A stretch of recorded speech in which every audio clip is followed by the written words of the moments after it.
देखिए, आज पहली बार इंडिया विजन फाउंडेशन, जिसके अध्यक्ष हैं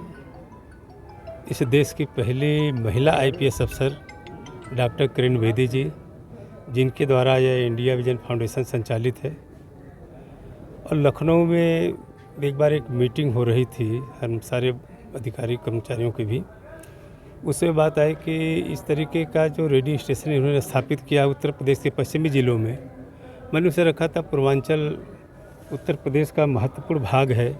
जो पिछड़ा हुआ है, जहाँ की जेलों में इस तरीके की चीज़ें नहीं हैं।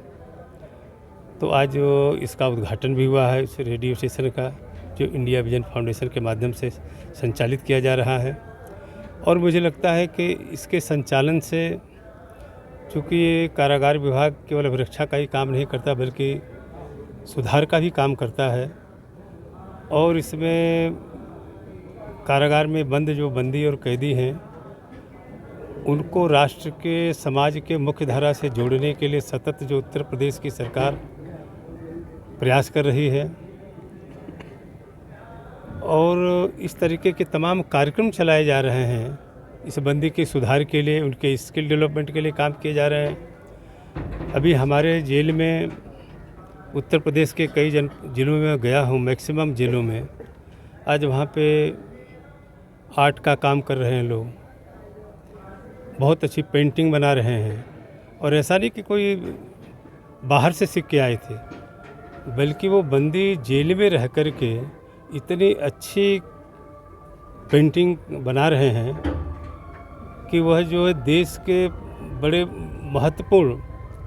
जजों के पास, बड़े बड़े नेताओं, अधिकारियों के पास वो पेंटिंग मंगाई जाती है। आज वह जो कैदी था, जो बंदी, वो छूट गया है। छूटने के बाद अब वो आर्ट गैलरी खोलने जा रहा है। इसी तरीके से आईटी के क्षेत्र में तमाम बच्चे यहाँ पे ट्रेनिंग जिनको दी जाती है, वो सीख करके बाहर जा कर के अपना खुद की दुकान खोलते हैं। बहुत सारे स्किल का काम किया जाए वहाँ पे, कारपेंटर का काम है, प्लम्बर का काम है, पढ़ाई लिखाई का काम है। बहुत ऐसे अच्छे अच्छे काम जो स्किल दे करके जेल के अंदर उनको समाज में के मुख्य धारा से जोड़ने का काम किया जाता है और खुद के पैरों पे खड़ा करने का प्रयास किया जा रहा है। और हमने जेल में प्रयास किया कि उनको डिप्रेशन से निकालने के लिए रक्षाबंधन का त्यौहार हो, भैया दूज का त्यौहार हो, विजयदशमी हो, दीपावली हो, इस तरह के त्योहारों में ही जेल के जितने भी हमारे अधिकारी कर्मचारी मिल कर के उनके साथ भाईचारगी जहाँ पैदा करते हैं, वहीं पर समाज के मुख्य धारा से जोड़ने का काम करते हैं। मैंने देखा कि जेलों में, मैं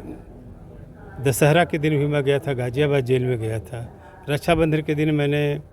नोएडा जेल में गया था। किस तरीके का परफॉर्मेंस उनका इतना खूबसूरत था कि मुझे लगता है वो बच्चे जब छूट के जाएंगे बाहर निकलने के पास, तो निश्चित रूप से समाज को एक नया संदेश दे सकते हैं। इसलिए हमारे जेल के, हमारे माननीय मुख्यमंत्री के नेतृत्व में हमारे उत्तर प्रदेश की जो सरकार है, अभी हमने ओपन जिम का कंसेप्ट लाया है पूरे प्रदेश में, कि जो बच्चों को मानसिक विकास के साथ साथ, जिस तरीके से इंडिया विजन फाउंडेशन के तत्वाधान में इस रेडियो स्टेशन का हमने स्थापना यहाँ किया है, और इनके मानसिक विकास के लिए जो डिप्रेशन में चले जाते हैं और अवसाद में चले जाते हैं, उनसे निकाल करके कुछ अनहोनी न कर लें, समाज के मुख्य धारा से जुड़ें, मानसिक रूप से स्वस्थ रहें। तो शारीरिक रूप से स्वस्थ रहने के लिए भी हमने उनके ओपन जिम का कंसेप्ट लाया है। और मुझे लगता है थोड़ी देर में स्थापित होने के बाद उसका भी कैदी बंदी उसका फ़ायदा उठाएंगे। सर, एक चीज़ ये जानना चाहेंगे कि जिस तरीके से प्रयास हमारा है कि जिस तरीके से इस प्रदेश में और क्राउडिंग की भी समस्या रही है, आज पूरी तरीके से पिछले 13 सालों की जो और क्राउडिंग थी, पूरी तरीके से हम उसको मिनिमाइज़ करने का काम किया है। और उसमें नए नए बहुत सारे मैंने स्किल दे करके उनको अपने पैरों पे खड़ा करने का काम किया है।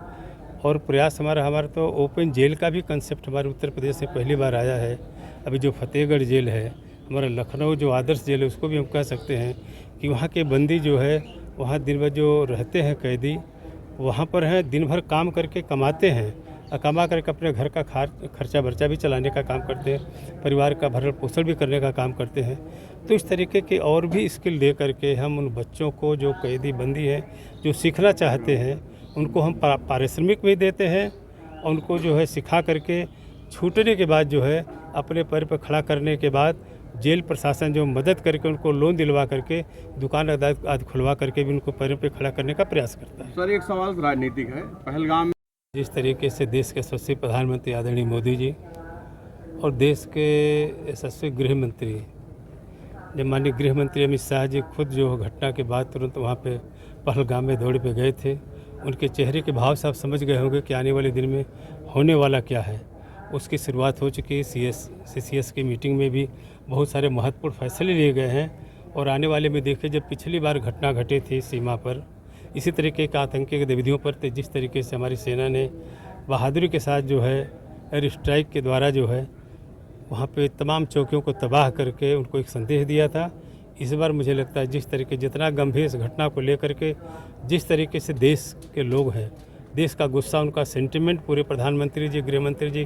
पूरी तरीके से परिचित है और निश्चित रूप से आने वाले दिन में कुछ बड़ा ऐसा ऐतिहासिक काम होगा जिसे पाकिस्तान सदियों तक याद करेगा। मंत्री जी जिस तरीके से